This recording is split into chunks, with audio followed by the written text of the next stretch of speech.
buenos días. Soy Magdalena Olea, periodista de El Líbero, y les doy la bienvenida al este nuevo especial de La Mirada Líbero, en el que a 3 años del 18 de octubre vamos a hablar con distintos testigos y protagonistas de lo que fue el estallido para abordar cómo lo vivieron y cómo explican lo que sucedió en esta efeméride, digamos.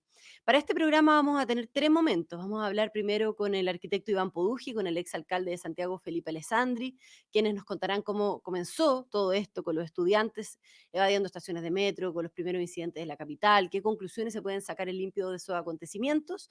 Luego conversaremos con Carla Rubilar, que nos contará cómo lo vivió ella desde su cargo de intendenta de Santiago en esa época. Y por último, vamos a estar también con la ex subsecretaria de Prevención del Delito, Catherine Martorell, y con el dueño de la ex fuente alemana, Carlos Siri, con quienes abordaremos la violencia y la destrucción que se vivió en Plaza Italia y en sus alrededores. Antes de comenzar, como siempre, contarles que el programa se hace gracias a la Red Libero, así es que quienes estén interesados en conocer más sobre la Red Libero, en la misma descripción de este video lo pueden hacer. Y dicho eso, saludamos entonces al abogado, exalcalde de Santiago, exconcejal también, Felipe Alessandri, quien estaba en su cargo del alcalde durante el estallido del 18 de octubre de 2019, y al arquitecto y urbanista Iván Poduje, autor del libro Siete Cabezas, una crónica en la que analiza las posibles causas del estallido. ¿Cómo están? Muy bienvenidos. Muy buenos días, Magdalena. Aquí, hola Iván, un gusto estar acá en la Red Libero. Hola Magdalena, un gusto también, Felipe, estar con usted acá en el libro. Bueno, el metro de Santiago era conocido internacionalmente por su nivel de tecnología, ¿no? por el servicio que tenía, hasta que el 18 de octubre de 2019, después de las evasiones masivas, en su gran mayoría por estudiantes, se producen estos ataques y quemas en decenas de estaciones, y se deja finalmente un tercio de la metro de la red de metro, digamos, en llamas. Felipe, tú eras alcalde de Santiago en ese entonces y fuiste, por lo tanto, protagonista de lo que sucedió. E Iván, tú has estudiado e investigado este tema a fondo, ¿no? Así que quiero partir preguntándoles a ambos, a 3 años del 18 de octubre, ¿qué fue lo que pasó exactamente? ¿Cómo lo interpretan? ¿Y cuál era su teoría sobre lo que había pasado en ese momento? ¿Qué pensaban y cómo también ese pensamiento se ha visto modificado al día de hoy, digamos? ¿Qué es lo que piensan hoy también respecto a los hechos? Felipe, si quieres comenzar. Gracias. Venía una olla a presión incubándose en la ciudadanía, uno lo sentía en la calle. Habíamos tenido bastantes problemas con los estudiantes, los liceos emblemáticos, al nivel muy parecido a lo que estamos viendo hoy día. Estábamos viendo una situación muy, muy compleja con los apoderados y una situación política también bastante tensa. Y en eso, bueno, el 18 de octubre, la verdad es que no lo preveímos desde la municipalidad, lo que ocurrió fue devastador. Yo me acuerdo que estaba en terreno y comenzamos a ver primero la evasión en la tarde y luego el incendio al edificio de Enel. Fue algo que fue devastador para la ciudad y yo en ese momento lo tildé terrorismo de ciudad, porque arrasaron no con solo la gestión que habíamos hecho nosotros desde la alcaldía, sino que lo que se venía haciendo, te diría yo, del tiempo de Rabiné, la misma ministra Toá, Salaquet, Lavín, todos habíamos tomado la posta para tratar de mejorar a la calidad de ciudad de nuestra comuna capital. Claro, hasta que ocurre esto, ¿no? Y como decía yo también, con los estudiantes que se ha dicho que fueron protagonistas de lo que sucedió en el estallido, quienes no solo evadieron el metro, sino que antes hubo una previa, digamos, había conflictos estudiantiles, los overoles, famosos overoles blancos, que se ha Una, visto de cierta manera que una, era el germen, ¿no? una instrumentalización, lo ocuparon a ellos, hay adultos detrás, todos estos antecedentes nosotros lo poníamos a disposición del gobierno y se prendió la mecha fácil. Recordemos al ministro de Desarrollo Social actual, gracias cabros, les ponía unos Twitter ahí que todavía están en la red social, y así no hubo una condena grave. Cuando yo trataba de aplicar los manuales de convivencia, me pegaban fuerte por los medios, en redes sociales, cuando se trató de aplicar la ley Aula Segura, que fue aprobada por el Congreso, también todo tipo de cuestionamiento. Entonces nos estaban tomando el pulso y finalmente esta mecha se enciende el 18 de octubre y no la paramos más, pues sigue hasta el día de hoy. Claro. Iván Poduje, ¿cómo lo ves tú? ¿Qué crees que sucedió respecto también a lo que nos comenta Felipe Alessandri, digamos, a este caldo de cultivo que venía fermentándose, digamos, previo al 18 de octubre, y qué es finalmente lo que sucede hasta esa fecha? Bueno, yo creo que efectivamente teníamos una radicalización muy importante en los liceos emblemáticos, que venía arrastrándose hace mucho tiempo y que venía en aumento, ¿ya? Y nosotros descubrimos, bastaba superponer las estaciones que fueron evadidas, Cummings, República, ¿cierto? Universidad de Chile, para ver que había una coincidencia con la ubicación de los liceos, ¿cierto? Quinta Normal, lo mismo. Por tanto, yo diría que el rol de los estudiantes fue claramente iniciar este proceso con la desestabilización del sistema de transporte. Fueron 4 días de evasiones y esas evasiones fueron aumentando en número y en violencia, aun cuando siempre fueron violentas, ¿cierto? Siempre fueron turbazos, dejaron trabajadores del metro heridos. Por lo tanto, esta idea que han planteado algunos de que esto era una, no sé, una evasión, una protesta política, una desobediencia civil, nunca fue eso en realidad. Fue un acto muy violento que alteró el funcionamiento de la ciudad.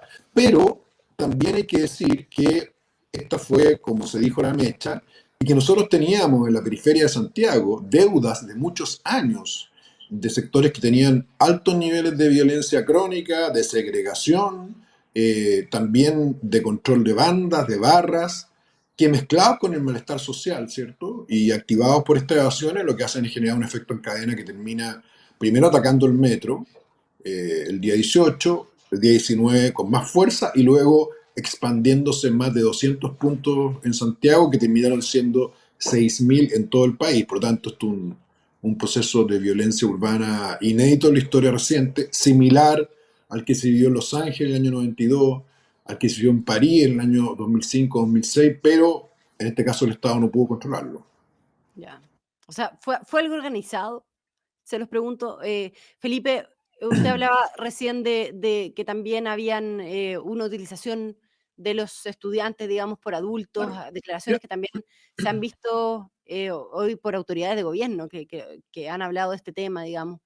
Yo Em, concuerdo con el diagnóstico que hace Iván y en su libro lo grafica muy bien. Existe un malestar, no hay equidad territorial en las ciudades, hay violencia en las periferias, hay frustración con respecto a la educación de estos mismos jóvenes que estudiaron 4, 5, 6 años y finalmente terminan manejando un taxi, luego de haber pasado por la universidad.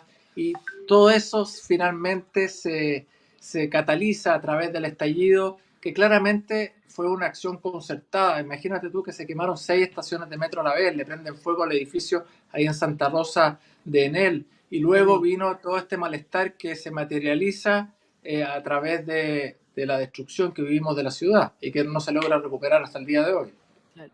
De hecho, se sigue viendo cómo la violencia continúa en los liceos emblemáticos de Santiago. De hecho, ha ido en aumento en el último tiempo. ¿Qué opina también de esa violencia usted como exalcalde, digamos? Ha ido creciendo. A mí, la verdad es que me sorprende mucho que no he visto aplicación de la ley Aula Segura. Como funcionarios públicos tienen el deber de aplicarla. No he visto resultados de la utilización de los manuales de convivencia. Quiero ver, ojalá que hayan alumnos. Hay que dar señales. En política las señales son demasiado importantes. Aquí no han habido expulsados, muy pocos detenidos. Finalmente hemos visto cómo afectan a la división del ejército que está al lado del internado Barros Arana, y finalmente no hemos visto ningún expulsado. Hemos visto que la rectora recién escogida por la administración municipal del Liceo Barros Arana aparece fotografiada con esta polera de este grupo radical, y finalmente esas son las señales que se están dando, de dejar hacer, que aquí no pasa nada. Y yo creo que eso es muy perjudicial. El problema es mucho más grande, hay que meterse en la vulnerabilidad de la familia, pero por algo se empieza. Yeah. ¿Y qué tan grave, Iván, fue el retroceso urbano en Santiago? Porque Felipe nos comentaba recién, todavía vemos un Santiago que no se ha recompuesto, se ha venido de más a menos, digamos, con el comercio ambulante, con el tema de la seguridad, con el tema de zona cero, con los locales, digamos, que todavía no logran recuperarse, cuando se había hecho un trabajo previo, como lo mencionaba Felipe, previo al estallido, por recuperar el centro, por recuperar esas zonas, digamos. ¿Qué tanto se afectó? Primero, Magdalena, decir de que hoy día vivimos en una ciudad más segregada, más pobre, más insegura, más violenta y más deteriorada debido al estallido, ¿ya? Por lo tanto, todas estas tesis que se levantaron de que esta violencia era necesaria para llegar a un proceso constituyente y para refundar el Chile, que la sostuvo Fernando Atria, Daniel Matamala en una columna. Todo eso fue mentira, nunca ocurrió, ¿ya? Eso es lo primero.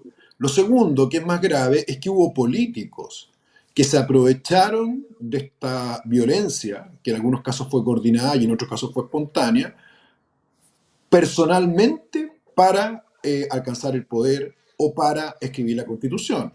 Yo creo que lo que hizo Giorgio Jackson de agradecer a estudiantes violentos que ingresaron por la fuerza con turbazo a una estación es una cosa absolutamente repudiable. Y el hecho que Giorgio Jackson hoy día sea ministro y ni siquiera haya pedido disculpas por un acto que, sumado a otras evasiones, dejó sin metro a 2 millones de personas es realmente lamentable.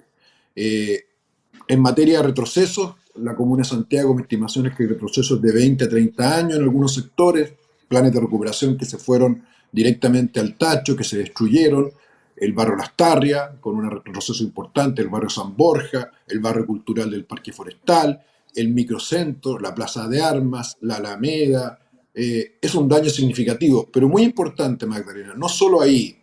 Tenemos un retroceso en la comuna de La Pintana, en su centro, en el centro de Quiricura, en el centro de Maipú, en el centro de Puente Alto, en la intermodal de La Cisterna, en el plan de Valparaíso. O sea, el legado del octubrismo es un legado de destrucción, no solo en materia patrimonial, sino que también en materia de integración social, salvo por un sector, Magdalena, que no le pasó nada con el estallido. El sector oriente de Santiago, que es donde viven la mayoría de las personas que sostuvieron y apoyaron la violencia desde la academia o de la política. Mm. Y respecto, quiero llevarlos a la actualidad, porque ha habido una polémica reciente por los mensajes del actual director de Metro, Nicolás Valenzuela, que en su minuto llamó, ¿no?, a evadir el pago del transporte público en el estallido y acusó además a quien era entonces director o sea, presidente de Metro, Luis de Grant, de limpiar los sitios del suceso. Bueno, hay varias polémicas ahí.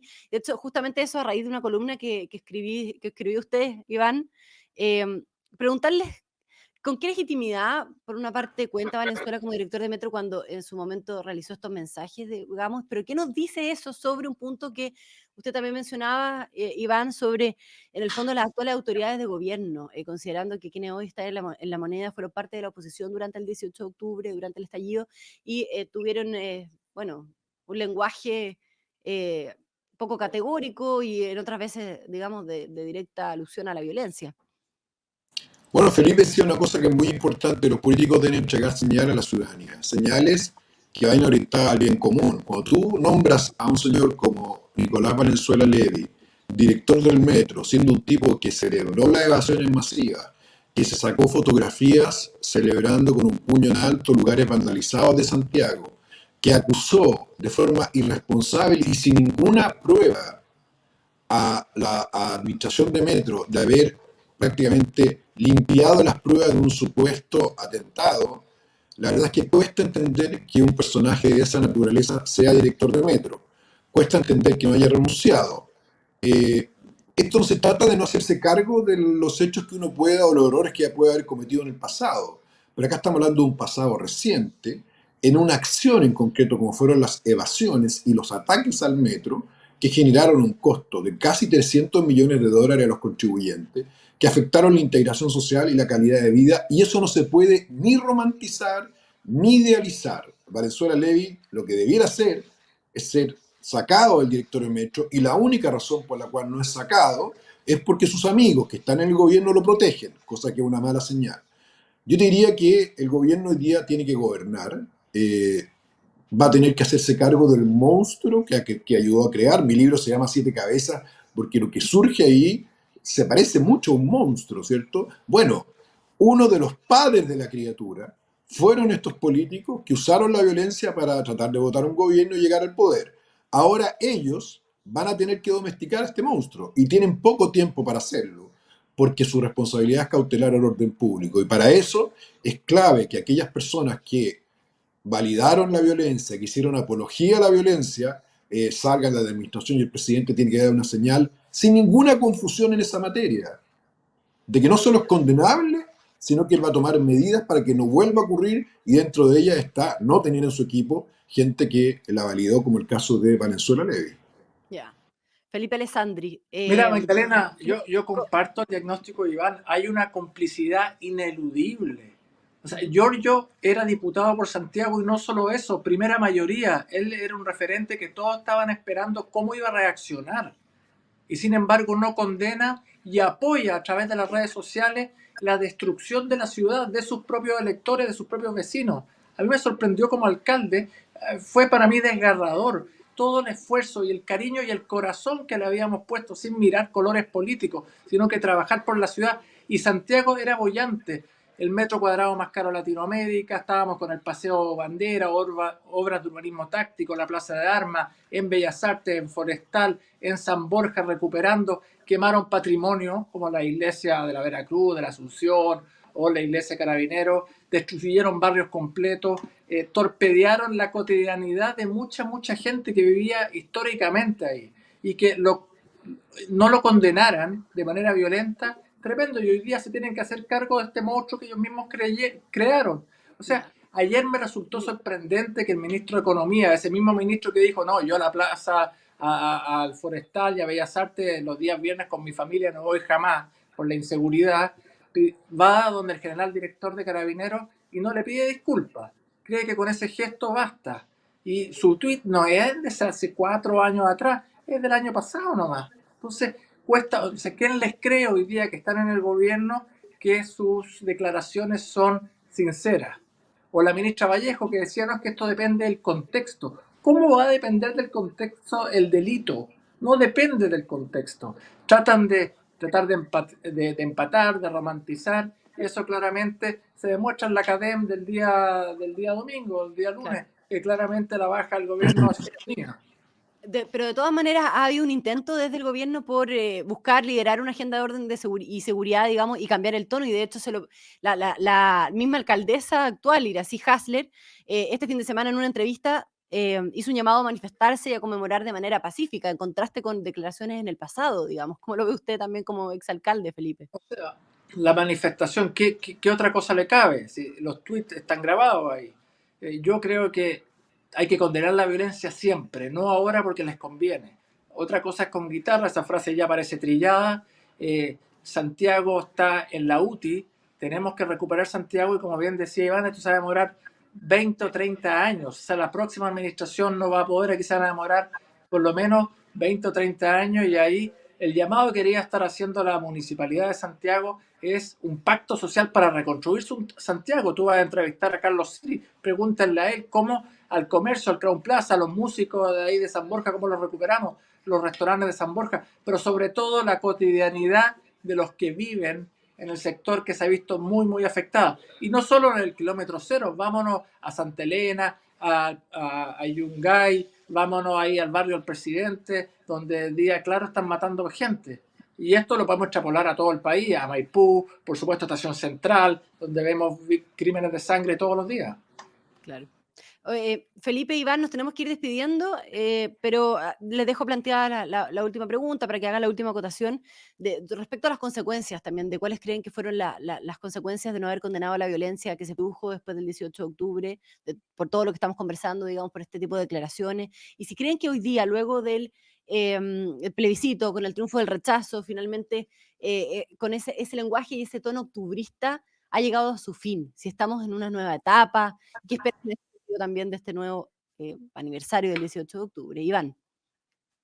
Bueno, yo creo que las consecuencias fueron fatales porque cuando tú tienes un Estado que es gobernado hoy día por personas que avivaron la violencia, que quisieron indultar, digamos, personas formalizadas por delitos gravísimos, la señal que estás dando tú es que en ciertos contextos es válido usar la violencia. Y esa señal se la estás dando no solo a los estudiantes radicales, se lo estás dando a los narcotraficantes de la periferia, se lo estás dando a los grupos delictores que entran, ¿cierto?, con digamos, que han estado ampliando su poder territorial. Debilitaste a Carabineros, que ya venía afectado, ¿cierto?, por la crisis de corrupción de los altos mandos, no de todos los carabineros. Lo extendiste, dijiste que era una policía criminal, que había que refundarla. Con eso la policía se replegó, ¿y quién ganó ese territorio? Las organizaciones delictuales. Entonces las consecuencias de la irresponsabilidad que ha tenido esta clase política del Frente Amplio, Partido Comunista, son gigantescas. Para terminar, ¿qué creo que hay que hacer hoy día? Hay que dar señales y señales muy concretas y hechos. El Ya. presidente debiera retirar ahora esta ley de indulto, debiera remover a los funcionarios que validaron la violencia y debiera poner a gente que esté capacitada para aplicar el orden público que la gente está esperando y que le ha entregado señales muy claras a la autoridad en los últimos encuestas y también en el plebiscito. Bien. Felipe, A mí, para Magdalena, finalizar. muy breve. El octubrismo hoy día está en el gobierno. Entonces, aquí el presidente tiene que ser muy claro en removerlo. Fracasó el 4 de septiembre, se lo dijimos los chilenos fuerte y claro. Y ojalá que torne esta segunda etapa, este segundo aire del gobierno, a trabajar con todos, a darse cuenta que su modelo de primera vuelta volvió a fracasar, porque yo no he visto en este mes y medio desde el plebiscito que ellos hayan hecho un acuse de recibo verdadero. La propuesta que vimos el fin de semana de esta nueva convención, que es lo mismo, e igual a la anterior que ya fracasó, es una demostración nueva de que no se han dado cuenta que el pueblo chileno les dijo que no. Y no es que vayan más avanzados, es que el pueblo chileno es más sensato y quiere ir haciendo los cambios que son necesarios, pero con cierta moderación. Y eso claramente hasta el día de hoy no se ha visto. Espero yo que Ana Lía Uriarte y Carolina Toá puedan conducir esta segunda etapa de mejor manera. Muy bien, entonces, Felipe Alessandri, Iván Poduje, a los dos, muchísimas gracias por conversar con nosotros unos momentos en la previa de este 18 de octubre. Un gran abrazo a los dos. Que les vaya muy Un bien. saludo, Magdalena, al autor del libro, a Felipe también. Que esté muy bien, ¿eh? Abrazo a todos, gracias. Muchas gracias. Y nosotros seguimos en este especial Mirada Libero y vamos a conversar ahora con Carla Rubilar.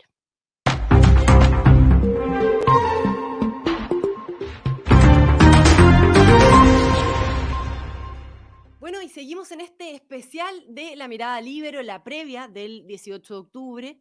Estamos grabando este programa hoy día, lunes 17 de octubre, y vamos a saludar ahora a la ex ministra, ex intendenta de la región metropolitana, quien estaba en ese cargo durante el estallido del 18 de octubre, Carla Rubilar. Carla, ahí Hola, estamos. ¿Cómo estás? hola, Magdalena, ¿cómo estás? Gusto saludarte. Y también a todos quienes ven La Mirada del Libero, pues un honor estar con ustedes hoy día. Muchas gracias, Carla.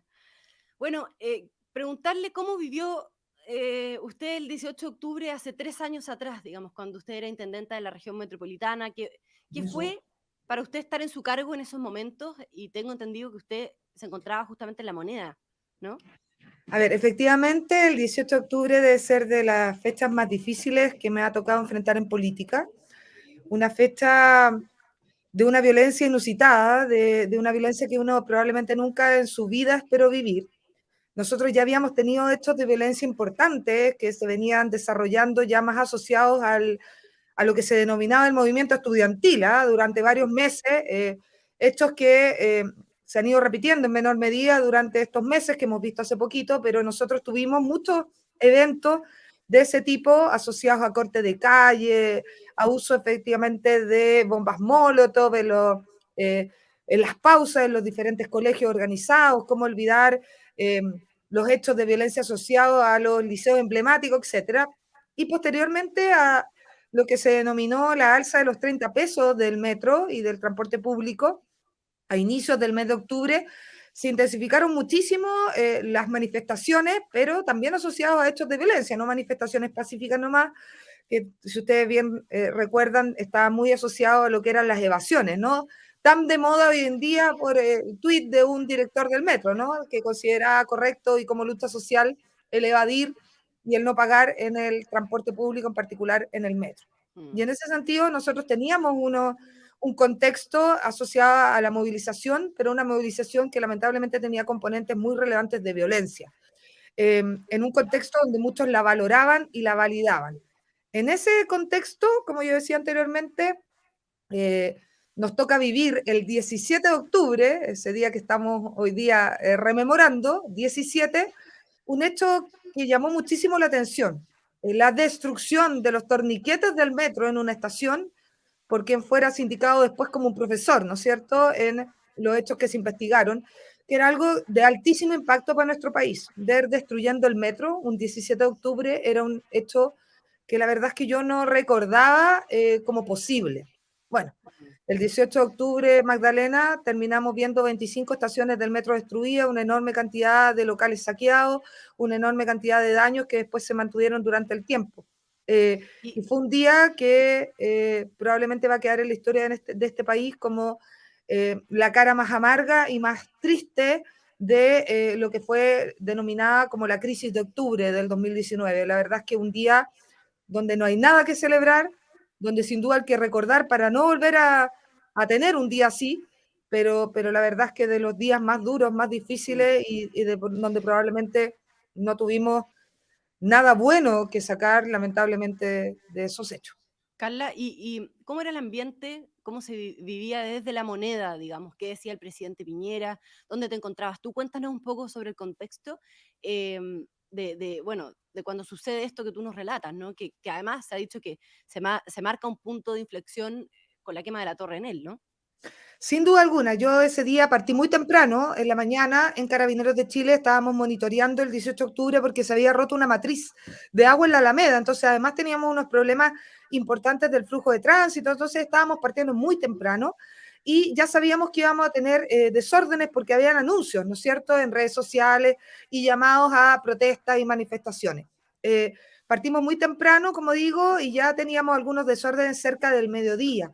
Ya cerca de las 2, 3 de la tarde ya teníamos algunas estaciones del metro cerradas porque los hechos estaban generando tal nivel de magnitud que era necesario de una forma evitar que se agravaran estos incidentes y por lo tanto la red de metro empezó a tener lamentablemente interrupciones con un impacto gravísimo sobre la población porque recordemos que cuando se afectan las líneas del metro son millones de chilenos los que ven afectada su vida y no estamos hablando de las personas con más recursos, estamos hablando de las personas obviamente más vulnerables.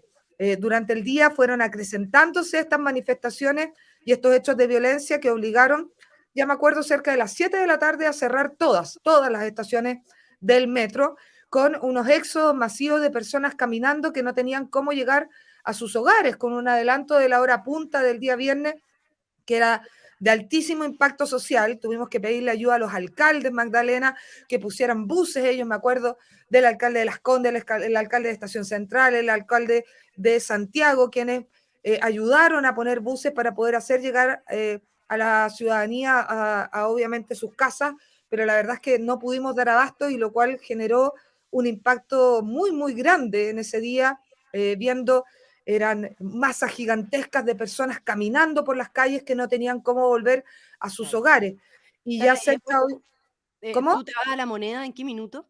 Yo me voy a La Moneda cerca de las 11 de la noche, Magdalena, porque estábamos monitoreando junto a todo lo que era la unidad de transporte de la DTPM, a la UNEMI regional, lo que estaba pasando, obviamente, durante todos los alcaldes. Yo me acuerdo de cerca de las 6 de la tarde, Magda, bomberos se comunica conmigo y me dice que han tenido tal nivel de llamados que hace muchísimo tiempo no habían vivido una situación similar y por lo tanto que ellos se estaban poniendo en alerta con un acuartelamiento de los bomberos de la región metropolitana, dada la cantidad de llamadas, de desórdenes, disturbios, amenazas que estaban teniendo.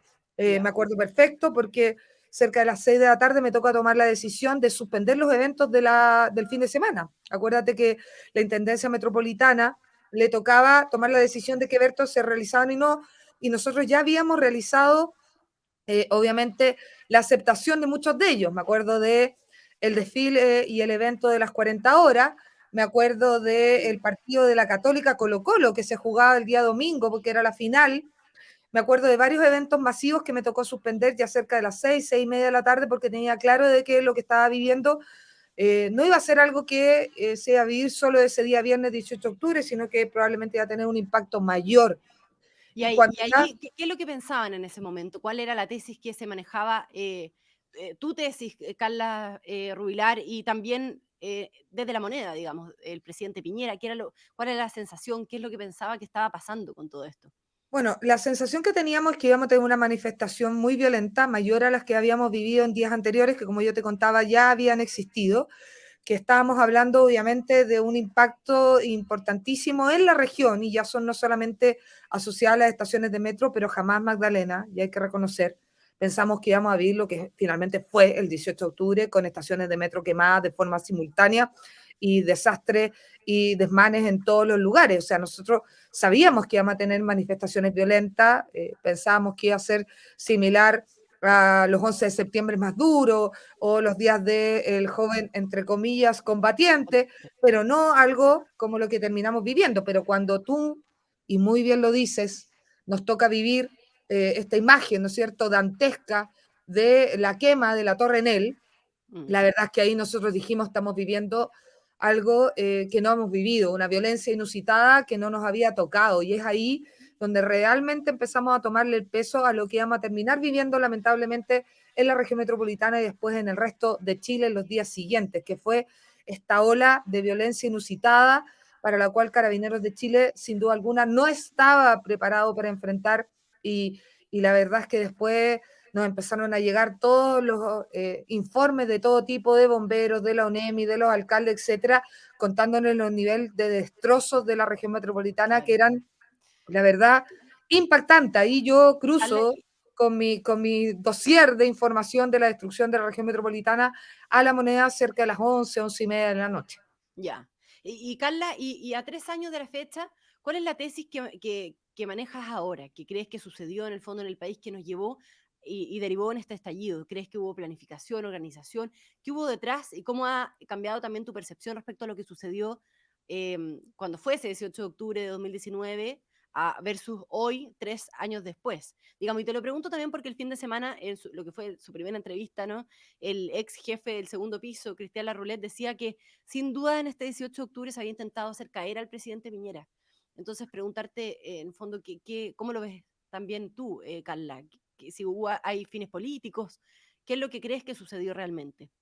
A ver, yo creo varias cosas al respecto de la crisis de octubre del 2019. Lo primero es que creo que hay dos caras de octubre del 2019.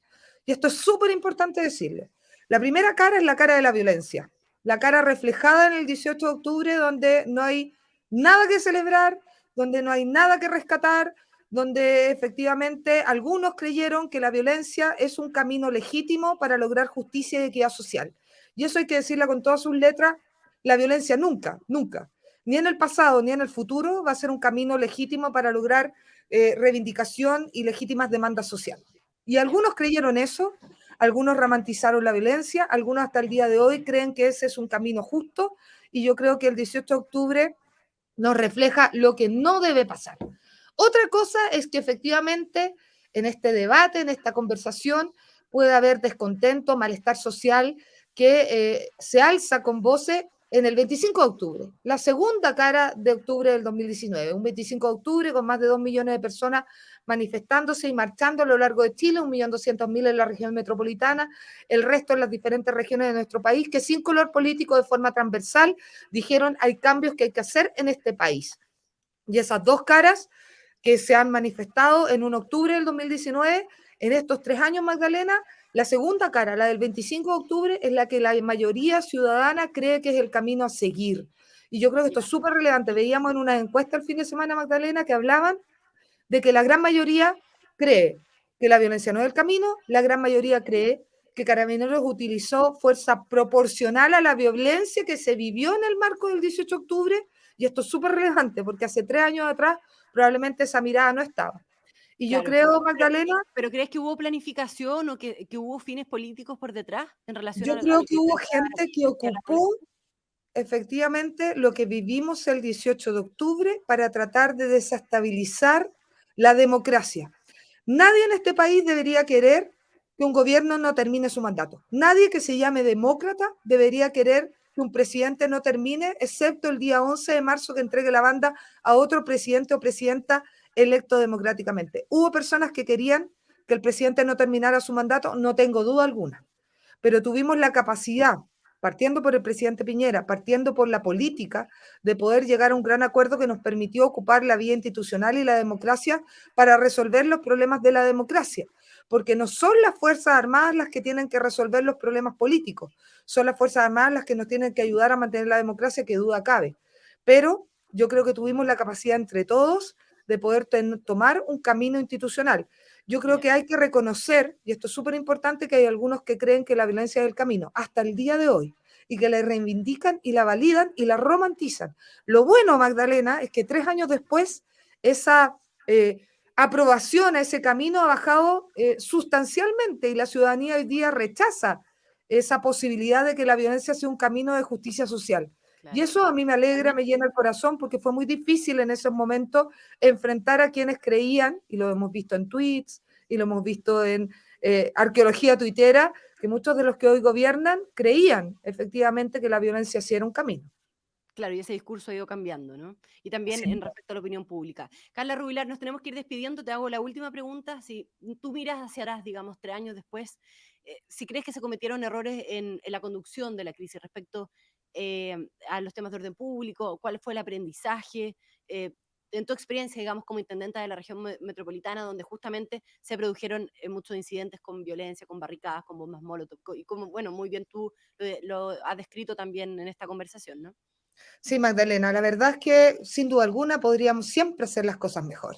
No estábamos preparados para enfrentar esa ola de violencia inusitada que destruyó el trabajo de miles de locatarios, donde muchos de ellos todavía no recuperan su espacio, sus barrios después de 3 años.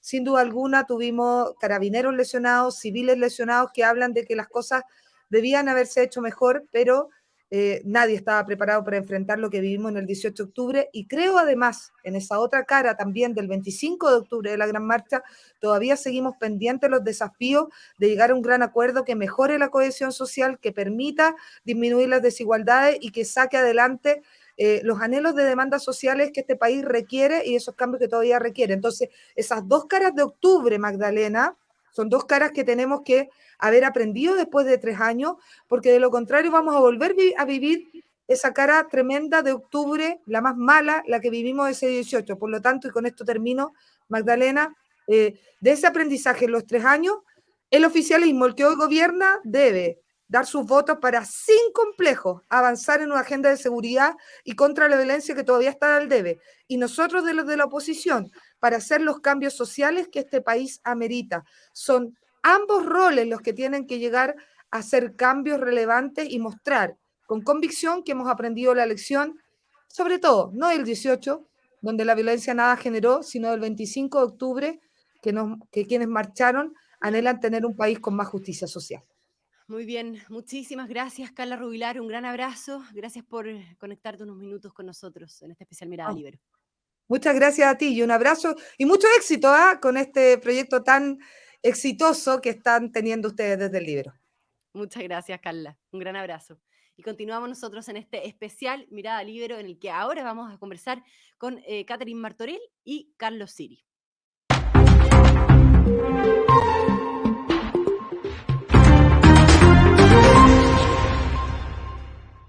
Muy bien, y continuamos en este especial Mirada Libero, en esta previa del 18 de octubre, y le vamos a dar pase ahora a la ex subsecretaria de Prevención del Delito, Catherine Martorell, y también al presidente del gremio Barrio Plaza Italia, dueño de la Fuente Antigua, la ex fuente alemana, Carlos Siri, situada, bueno, en el corazón de la zona cero de Plaza Italia, que fue vandalizado en ese periodo, recordemos. Ahí están ambos, muy bienvenidos, muchas gracias. ¿Cómo están? Catherine. Hola, muchas gracias Magdalena. Hola Carlos, ¿cómo estás? Hola, Carlos. Hola Catherine, hola Magdalena, muchas gracias por la invitación. Gracias a ustedes por conectarse. Bueno, durante el 18 de octubre se cometieron muchos hechos de violencia, de vandalismo, se atacó y se saqueó locales comerciales, ¿no? Sabemos que, bueno, también mobiliario público, inmobiliario privado, iglesias. Bueno, y uno de los afectados justamente fuiste tú, Carlos Siri, con tu restaurante Fuente Alemana, que sufrió en carne propia la violencia. Secretaria de Prevención del Delito en ese entonces. Quiero partir por ti, quizás preguntarte cómo se vivió este 18 de octubre de hace 3 años atrás y qué fue lo que sucedió realmente. ¿Cómo ves el estallido y sus consecuencias, digamos, 3 años después? Bueno, la verdad es que fue un momento muy difícil. Hay mucha gente que dice que era posible esperar que algo así ocurriera. La verdad es que a mí me parece que eso es de mucha soberbia, porque en la realidad lo que ocurrió es que no estábamos viendo que una situación como esa, ese nivel de violencia podía ocurrir. Habíamos tenido los días anteriores los no pagos en el metro, ¿cierto? Pero no habíamos tenido una situación de este nivel de violencia. O sea, a veces se nos olvida, pero se quemaron 40 buses. Se destruyeron 118 o se vandalizaron 118 estaciones del metro, que tiene 135. Fue un momento muy, muy complejo. Se incendió la Torre de Enel, no sé si ustedes se pueden acordar, a las 10 de la noche. Entonces, por supuesto que la policía no estaba preparada para enfrentar una situación de ese calibre por razones obvias. O sea, la policía tenía su unidad de fuerzas especiales que enfrentaban situaciones o manifestaciones casi siempre esporádicas o en fechas muy determinadas. Entonces, todo el presupuesto que se hace el año anterior y la preparación que se hace de acuerdo a lo que va ocurriendo históricamente. Entonces nos encontramos frente a una situación totalmente distinta, compleja, en que yo creo que a todos nos costó entender lo que estaba ocurriendo. Hasta el día de hoy nos cuesta comprenderlo, y de descontrol total. O sea, la cantidad de saqueos fue múltiple, y no solamente el 18 de octubre. El 18 de octubre fue en la región metropolitana, el 19 de octubre comenzó en todo el resto de las regiones. Y nos empezamos a acostumbrar a ver unas imágenes de violencia brutales que antes eran absolutamente intolerables para nosotros. Y creo, y tengo la esperanza, y hoy día veo que la sociedad ya no está de acuerdo con este tipo de manifestaciones. No lo digo porque lo haya dicho la academia, sino porque uno se da cuenta de que las personas se cansaron de la violencia por violencia, porque hoy día finalmente uno se da cuenta de que no, en estos hechos de violencia solo hay delincuencia, no manifestaciones legítimas como sí las hubo en un minuto, cuando se genera esta tormenta perfecta, digo yo, en que aparece esta violencia, pero acompañada de esta violencia sale mucha gente con legítimas demandas históricas, muchas de ellas, a acompañar este momento. Pero hoy día lo que vemos es, y cuando lo vemos, es violencia y delincuencia pura y dura. Claro, y ha variado la opinión pública en ese sentido, como bien lo dices tú, Catherine. Pero Carlos, me gustaría preguntarte a ti también, ¿cómo lo viviste? Sabemos que como empresario y como persona tú lo pasaste muy mal, producto de la violencia en el sector durante esa época, y como decía Catherine, no solo el 18 de octubre, sino que se extendió por un largo periodo de tiempo respecto a la violencia en el sector, a la inseguridad, en fin. ¿Qué fue lo que sucedió con la fuente alemana en el estallido? Sabemos que fue vandalizada, como decía yo, también golpeado en sus ingresos. ¿Y cómo están hoy? Carlos, cuéntanos, como locatarios de la llamada zona cero, digamos, ¿en qué situación se encuentran? ¿De qué modo los ha impactado esta violencia vivida en el sector en términos de seguridad, en términos de venta, en términos de clientes? Porque a partir del 18 de octubre sabemos también que había caído alrededor de un 80% las ventas, ¿no? Bueno, ¿cómo están ahora? Bueno, mira, siempre recordar esto no es nada agradable, porque, a ver, nosotros ahí en el barrio de Plaza Italia siempre estuvimos acostumbrados a tener manifestaciones, era algo normal, pero eran manifestaciones, como se diría, bien portadas, porque no se trataba, no atacaban a las personas, no destruían mobiliario público ni nada de lo que vimos hoy día, y menos andar saqueando locales o lo que fuera. Pero justamente el 18 de octubre se produce un punto de inflexión respecto de eso, y se cayó en todo el vandalismo, se cayó en toda la destrucción, las barricadas, fuego, locales quemados o locales también saqueados. Era como en el fondo estar metido en una película del fin del mundo, cuando te muestran que ya no hay ley, no hay gobierno, no hay nada, y cada uno parte por su lado a sobrevivir como sea. Entonces, es algo que la verdad que es súper chocante, porque uno no entiende cómo está sucediendo esto, o sea, ¿qué podría justificar algo así? Y por otro lado, uno también siente temor, pues, porque en el fondo aquí uno va entonces a lo que venga, digamos. O sea, no hay un Estado de Derecho, no hay nada, es como si todos los contratos sociales se hubiesen roto de una.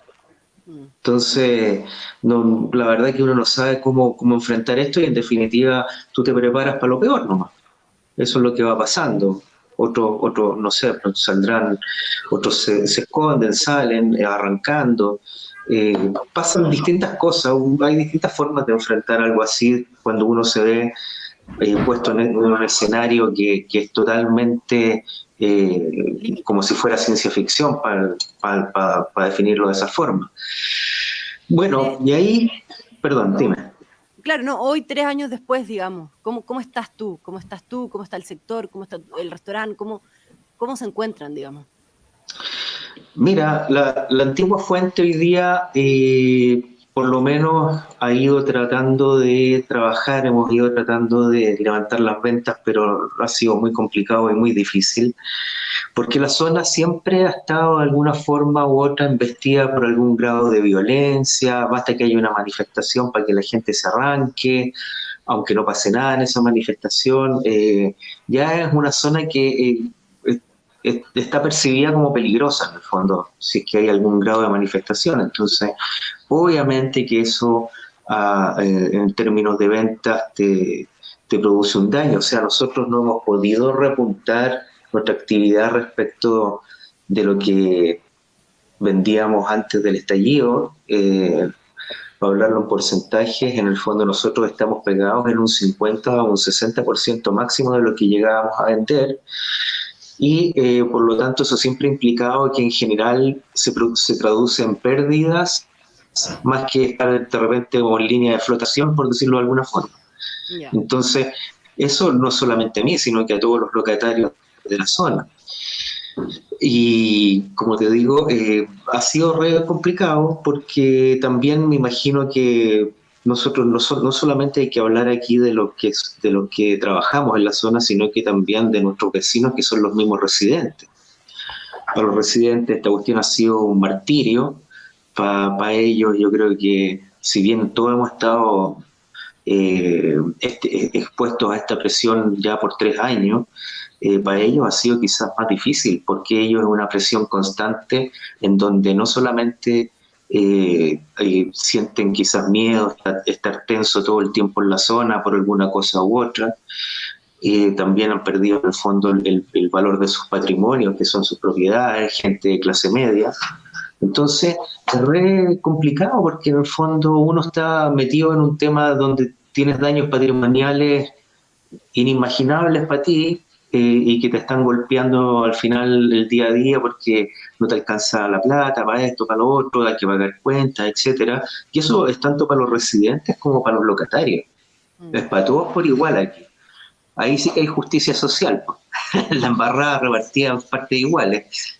Pero como te digo, esa es la realidad que se vive día a día. ¿Y por qué no se controló esta violencia? Catherine, te lo pregunto, ¿qué pasó que no se logró restablecer el orden público? Porque así como Carlos nos cuenta su situación, digamos, se produjeron muchos incidentes, tú lo decías, no solo en Santiago, ¿no? En varias regiones del país, que afectó a muchísima gente. A 3 años del estallido, Catherine, ¿crees que se cometieron errores en la conducción de la crisis de la violencia? ¿Cuál fue el aprendizaje, no? O sea, yo creo que aprendizaje mucho. Respecto a los errores es súper complejo porque definitivamente el principal error y el mayor aprendizaje es que no estábamos preparados. No teníamos la capacidad de prever una situación como esa y quedó al descubierto todas las debilidades que teníamos. Fue sumamente complejo para Carabineros. Carabineros tenía en esa época en Fuerzas Especiales 1.500 carabineros máximo. Y de un minuto a otro, o sea, hoy día, por ejemplo, vemos que van a salir 25.000 carabineros a cuidar, ¿cierto? 5.000 en la región metropolitana. Y esa cantidad de carabineros, claro, los han ido capacitando, eso fue parte de un proceso. Pero en ese minuto no existía ni siquiera la cantidad de lacrimógenas suficiente, de equipamiento, de carros lanzaagua. Por eso se tuvo que acudir, en el fondo, a una salida democrática de urgencia, como es un estado de excepción de emergencia. Y la verdad es que yo creo que el gran aprendizaje es que tenemos que estar preparados para eventos como estos, tenemos que tener mayor capacitación en carabineros, porque por supuesto que los carabineros de comisaría, por ejemplo. No están preparados para enfrentar situaciones como esta. Y muchas de las cosas que ocurrieron, de los errores que se cometieron, están relacionados con eso, con el no tener presente un escenario de esa magnitud. Y la verdad es que además a esto hay que agregarle una cosa. Yo creo que otro de los aprendizajes es el haber sido muy tajante con la violencia. Nosotros vimos cómo se relativizó, incluso se romantizó. Se llevó a la primera línea, que la primera línea, por favor, se dedicaba a tirarle bombas molotov a carabineros y a saquear supermercados y pequeñas y medianas empresas. Eso hacía en la primera línea. Y se los llevó como héroes al Congreso y se permitió eso. Y mucha gente, muchas autoridades de distintos colores, por el miedo a la funa, a la red social, terminaron validando o no condenando con la fuerza que se requiere la violencia y la delincuencia que vivimos. Una cosa es la manifestación legítima y en eso nadie tiene nada que decir ni que oponerse. Pero otra cosa muy distinta es la delincuencia desatada que se vivió y que se vivió incluso. Hubo una manifestación el 25 de octubre en que hubo mucha gente que se volcó a la calle, que fue una manifestación mayoritariamente pacífica. Pero aquí se ha tratado de hablar mucho de los infiltrados en las manifestaciones y eso no es tan real. O sea, nosotros veíamos que los días viernes llegaban los mismos de siempre, llegaban con bombas molotov, llegaban con piedras, llegaban con ondas, trataban de saquear, atacaban a carabineros, quemaron la iglesia de carabineros. Entonces, tenemos que ser súper claros en la condena a esa violencia y no las medias tintas. Yo creo que ahí tuvimos que haber tenido un rol mucho más fuerte todos. Yeah. Y creo que la sociedad también. En ese sentido, al gobierno de Boric en materia de orden público, que en los últimos días han utilizado un lenguaje mucho más firme en materia de seguridad, pero en su minuto, cuando eran oposición, se opusieron a proyectos de ley para controlar justamente el problema de la delincuencia, el problema de la violencia. Durante el mismo 18 de octubre se vieron mensajes poco categóricos. Perdón, Magdalena, no fueron poco categóricos, fueron romantizando la violencia. Gracias, cabro. O sea, eran mensajes y además de mucha agresión a carabineros. No eran mensajes poco claros. Se han visto ahora los mensajes del ministro de Economía, Nicolás Grau, por ejemplo. Por ejemplo, o el de la ministra de Cultura, o el de, bueno, casi todos los ministros en realidad.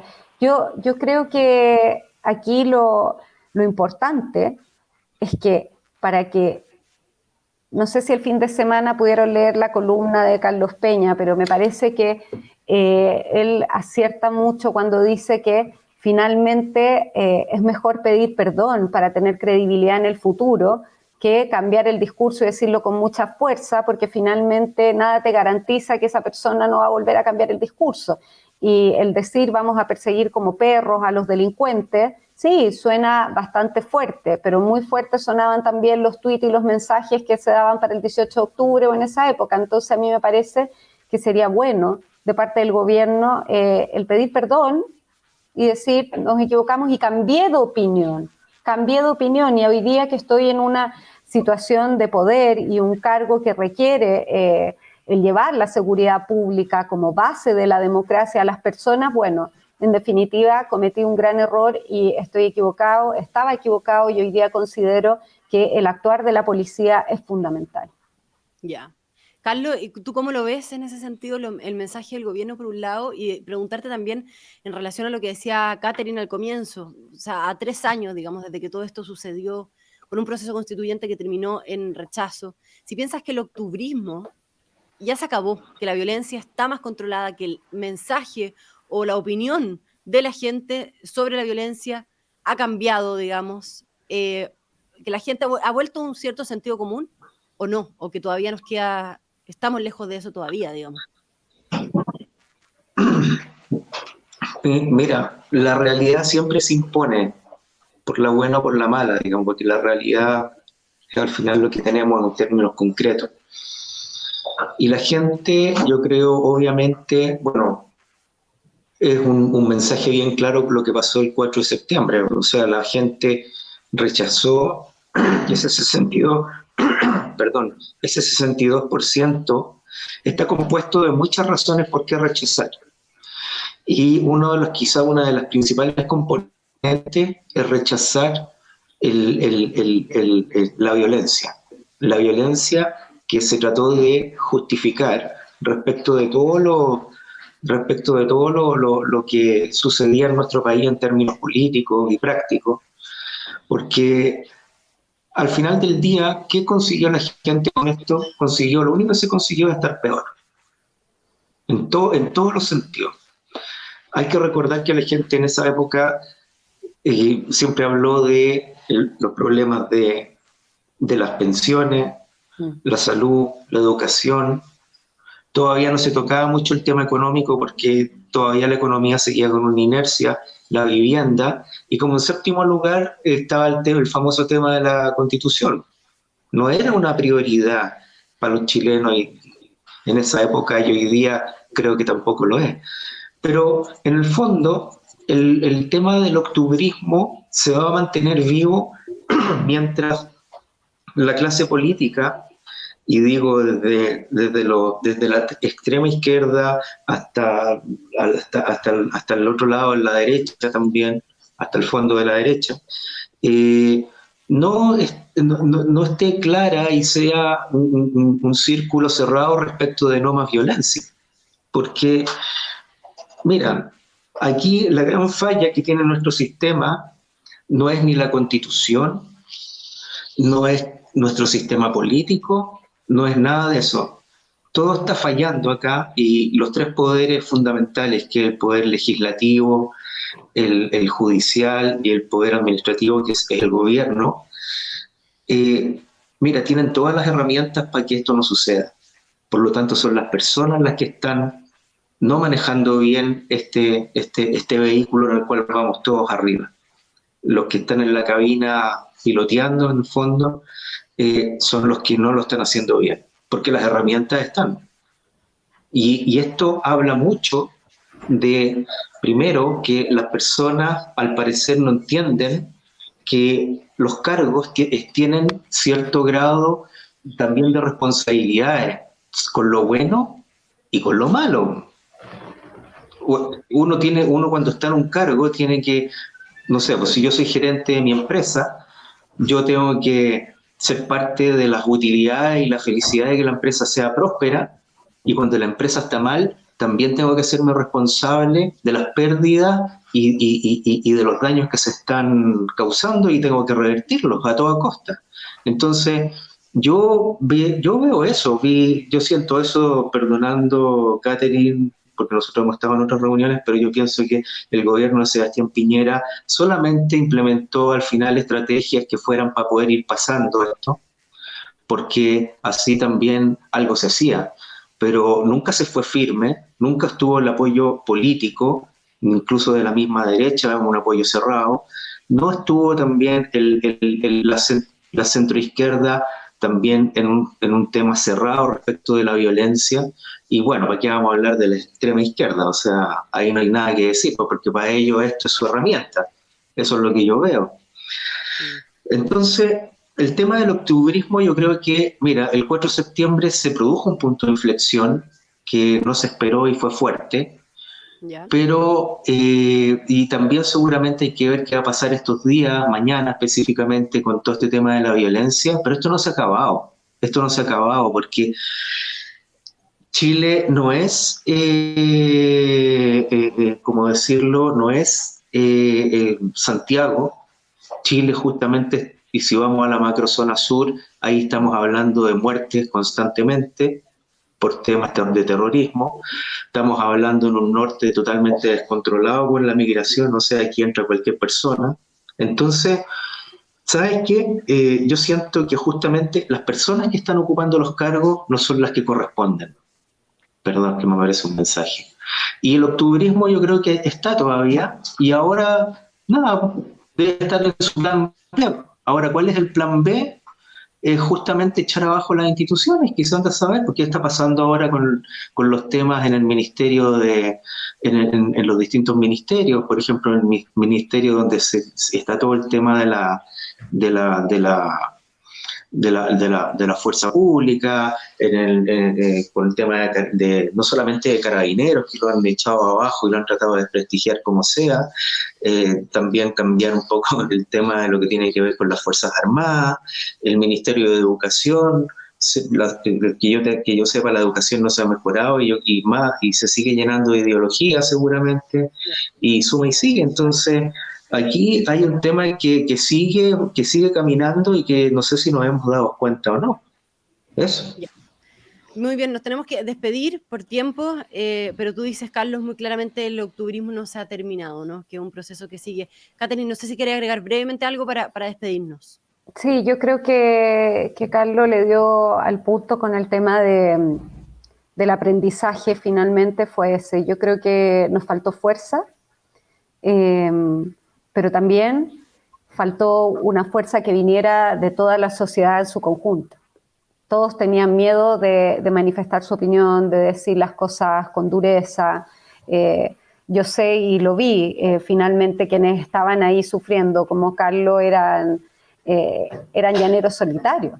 Entonces fue sumamente complejo, y yo espero que esta fecha no se conmemore, porque no creo que haya nada que conmemorar. Espero simplemente que las personas puedan estar más tranquilas y que hayamos aprendido mayoritariamente la lección. Así esperemos que sea. Catherine Martorell y Carlos Siri, un gran abrazo y muchas gracias a ambos por conectarse en este especial Mirada Libero. Un gran abrazo. Un abrazo, Magdalena. Abrazo Gracias, a Carlos. Gracias. Chao, gracias a todos. Chao, chao. Y muy bien, con esto damos por cerrada esta edición de este especial Mirada Libero 18 de octubre. Muchas gracias a todos quienes se sintonizaron y pudieron acompañarnos en esta transmisión. Que les vaya muy bien.